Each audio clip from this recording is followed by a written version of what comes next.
Assalamualaikum dan selamat kembali ke channel saya. Jangan lupa nanti share, like dan komen. Sakit gout. So bila kita sakit gout ni, apa nutrisi vitamin Shikli yang sangat sesuai dengan kita?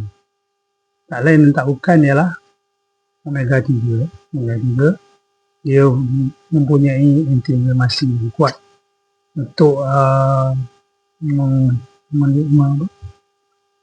reduce, mengurangkan kebengkakan yang ada di bahagian kaki kita. Ya. Selain daripada itu, kita juga boleh ambil nitrofuran, kita juga merupakan sebagai anti-immune, dan juga kita boleh ambil vitamin C, ya, untuk menguatkan kita punya kekuatan dalam badan kita. Dia macam anti radang lah. Dia melawan kuman dan sebagainya. Okey, gout bukanlah sebab kaki kita sejuk. Ini puncanya. Ramai sangka gout sebab kaki sejuk. Sebenarnya bukan.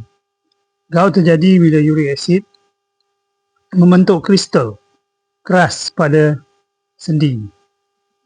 Suhu yang sejuk hanya mempercepatkan pembentukan kristal. Kristal itu uric acid lah. Punca sebenar uric acid tinggi disebabkan oleh gaya hidup kita, kita punya lifestyle dan juga cara kita makan, iaitu pemakanan kita lah. Right?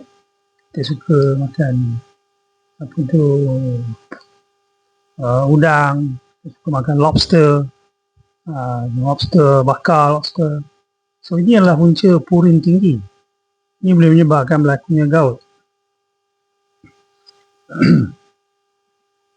So kaki sejuk bukanlah punca utama, tapi hanyalah pencetus untuk gout. Sila komen sakit gout dan omega 3. Sila klik di link di bio saya untuk mendapatkan maklumat yang lebih terperinci, info suplemen. Terima kasih.